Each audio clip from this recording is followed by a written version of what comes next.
Halo anak-anak dan remaja misioner yang dikasihi Tuhan. Berjumpa kembali dengan Kakak Ani dalam Do, Re, Mi, Doa dan Renungan Misioner bersama sekami Paroki Santo Petrus dan Paulus Argapura pada hari ini Sabtu 19 April 2025. Hari ini menjadi momentum paling penting di mana kita semua umat Katolik di seluruh dunia bersiap untuk menyambut malam Vigili Paskah yang menjadi puncak dari Tri Hari Suci. Hari ini kita akan merenungkan sabda Tuhan dari Injil Lukas pasal 24 ayat 1 sampai 12. Sebelum kita membaca dan merenungkan sabda Tuhan, marilah kita menandai diri kita dengan tanda kemenangan Kristus dan berdoa. Allah yang Maha Kasih, segala puji syukur kami aturkan kehadapan hadirat-Mu atas segala penyertaan-Mu kepada kami. Nyata ya Bapa, Engkau telah menyertai kami dalam istirahat kami malam tadi hingga kami dapat bangun di hari yang baru ini. Kini ya Bapa, kami akan membaca dan merenungkan sabda-Mu. Kiranya Roh Kudus-Mu membuka telinga dan hati kami untuk mendengarkan sabda-Mu, menerangi budi dan hati kami untuk memahami sabda-Mu, dan mencernihkan hasrat jiwa kami untuk meresapkan sabda-Mu. Dan doronglah kehendak dan tekad kami untuk mengamalkan sabda-Mu dalam hidup dan perutusan kami sehari-hari. Demi Kristus Tuhan kami. Amin. Inilah Injil Yesus Kristus menurut Lukas. Tetapi pagi-pagi benar pada hari pertama minggu itu, mereka pergi ke kubur membawa rempah-rempah yang telah disediakan mereka. Mereka mendapati batu sudah terguling dari kubur itu, dan setelah masuk, mereka tidak menemukan mayat Tuhan Yesus. Sementara mereka berdiri termangu-mangu karena hal itu, tiba-tiba ada dua orang berdiri dekat mereka, memakai pakaian yang berkilau-kilauan.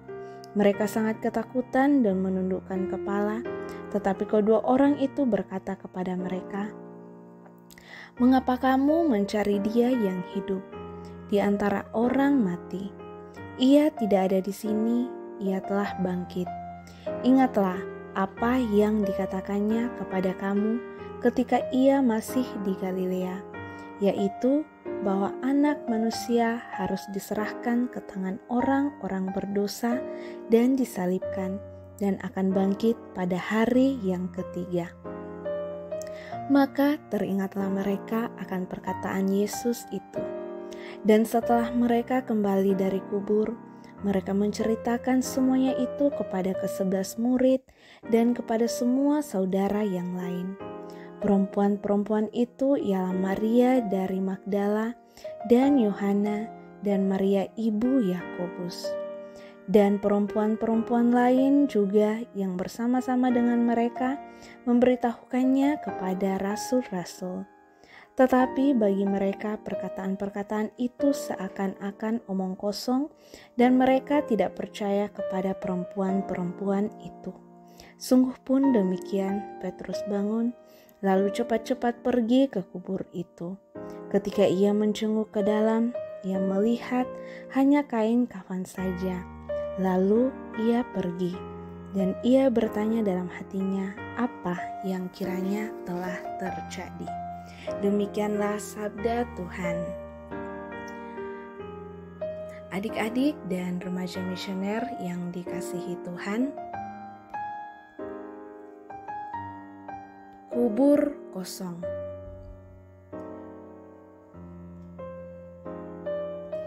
Itulah kisah Injil hari ini. Kubur kosong bukan berarti tidak ada kubur. Kubur kosong melukiskan tidak ada lagi jenazah yang sebelumnya ditempatkan di dalam kubur itu. Warta kebangkitan adalah warta bukan tentang kubur yang kosong, tetapi karena Yesus bangkit, maka kubur kosong. Ia telah bangkit. Maut tidak berkuasa atasnya. Kegelapan kubur kini telah hilang lenyap dan diganti fajar baru yang terang dan menghalau kegelapan itu. Yesus bangkit. Ia hidup. Ia yang bangkit itu menampakkan dirinya kepada Maria Magdalena dan para muridnya, tidak kepada musuh-musuhnya, juga tidak kepada para pemimpin bangsa yang telah mengeksekusi mati dirinya, juga tidak kepada semua penduduk Yerusalem. Menurut penginjil Matius dan Markus, Yesus berpesan supaya murid-muridnya mendahuluinya ke Galilea. Di sana mereka akan melihat dan bertemu dengannya. Galilea adalah keseharian hidup mereka. Galilea ada orang sederhana dan ada kesempatan-kesempatan sederhana di mana mereka bisa melihat dan mengalami Yesus yang bangkit.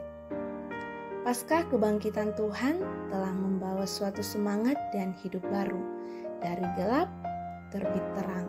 Dari keputusasaan ada harapan dan kepastian. Perayaan Malam Paskah selalu dengan upacara terang lilin Paskah. Terang lilin itu menembus kegelapan malam. Terang yang bercahaya memberi harapan, kepastian, dan kegembiraan ketika lilin-lilin kecil ikut ambil bagian dalam terang lilin Paskah. Lambang hidup penuh sukacita ketika masing-masing kita bisa menjadi secercah terang yang bersumber dari terang Paskah, Kristus yang bangkit. Terang itu menyinari sudut setiap rumah atau keluarga kita yang saat ini mungkin sedang cemas dan gelisah. Terang itu memberi harapan di sudut hati setiap orang yang saat ini tak ada jalan keluar dalam kesulitan hidup. Terang memberi harapan untuk boleh berjalan kembali menuju terang sejati Kristus yang bangkit. Maka dalam malam Paskah nanti yang akan kita rayakan dengan hati yang bernyala karena terang kebangkitan Tuhan, kita boleh bersorak dan bersukacita bahwa apapun badai, kesulitan, atau wabah yang sedang melanda, dalam nama Tuhan Yesus yang bangkit, semuanya akan berlalu.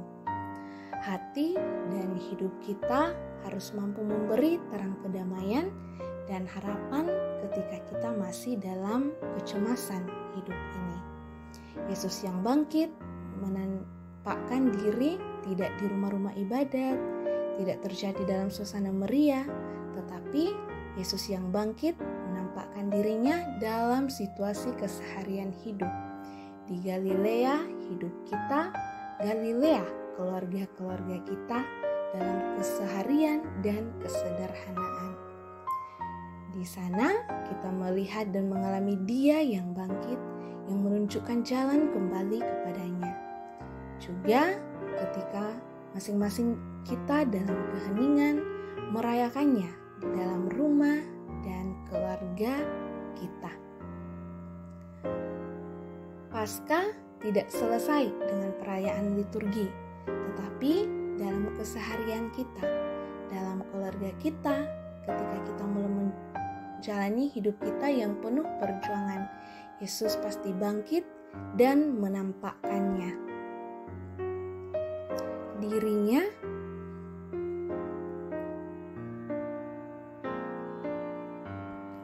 dalam dan melalui iman kita. Ia meneguhkan kita. Yesus memberikan harapan dan semangat baru kepada kita. Pasca kebangkitan Kristus ditujukan dan dialami oleh orang-orang sederhana, bagi yang lemah, yang berbeban berat, yang menderita, yang hina dan kecil. Ia bangkit dan menampakkan diri bagi yang sedang bingung dan dalam kekalutan hidup. Yesus menyusuri jalan-jalan kita. Ia memasuki rumah-rumah kita, Ia meneguhkan yang putus asa, menyembuhkan yang sakit lahir batin, dan Ia mencintai yang merasa ditinggal dan kehilangan. Yesus yang bangkit menampakkan dirinya ketika hati kita terbuka untuk menerimanya, seperti secercah lilin kecil menjadi terang benderang dari sumber cahaya sejati. Maka Yesus yang bangkit jaya menerangi hidup kita masing-masing. Habis gelap, terbit terang. Habis salib dan kematian, terbit Paskah. Haleluya, Tuhan memberkati kita. Marilah kita berdoa doa anak misioner. Tuhan Yesus, Engkau diutus Bapa menjadi berkat bagi dunia, menjadi selamat bagi manusia. Utuslah kami anak-anak-Mu di Indonesia untuk menjadi sahabat yang kuat bagi yang lemah, sahabat yang rela berkorban bagi yang menderita payah, sahabat penghibur bagi yang sakit dan gelisah. Tuhan Yesus, kami pun ingin menjadi utusan-utusan kecil-Mu, teman setia bagi yang tersingkir terlantarkan, teman bicara bagi yang kesepian terlupakan, sobat yang gembira bagi yang sedih dan susah, sobat penuh penghargaan bagi yang tak dicintai. Tuhan Yesus, utuslah kami kini dengan bantuan Roh Kudus-Mu, mencari garam dan ragi yang baik, menjadi terang dan obor yang cemerlang, membawa kegembiraan dan pengharapan. Tuhan Yesus, kuduskanlah badanku dan sucikanlah jiwaku. Kupersembahkan diriku padamu hari ini. Berkatilah semua anak dimanapun juga. Berkatilah semua orang yang kami jumpai, siapapun juga. Amin. Bapa kami yang ada di surga, dimuliakanlah nama-Mu. Datanglah kerajaan-Mu, jadilah kehendak-Mu di atas bumi seperti di dalam surga. Berilah kami rezeki pada hari ini, dan ampunilah kesalahan kami, seperti kami pun mengampuni yang bersalah kepada kami. Dan janganlah masukkan kami ke dalam pencobaan, tetapi bebaskanlah kami dari yang jahat. Amin. Salam Maria, penuh rahmat Tuhan sertamu, terpujilah engkau di antara wanita, dan terpujilah buah tubuhmu Yesus. Santa Maria Bunda Allah, doakanlah kami yang berdosa ini, sekarang dan waktu kami mati. Amin. Kemuliaan kepada Bapa dan Putra dan Roh Kudus, seperti pada permulaan, sekarang, selalu, dan sepanjang segala abad. Amin. Anak-anak dan remaja misioner yang dikasihi Tuhan, semoga sepanjang hari ini kita selalu dijaga, dibimbing, dan disertai oleh Allah yang Maha Kuasa, dalam nama Bapa dan Putra dan Roh Kudus. Amin.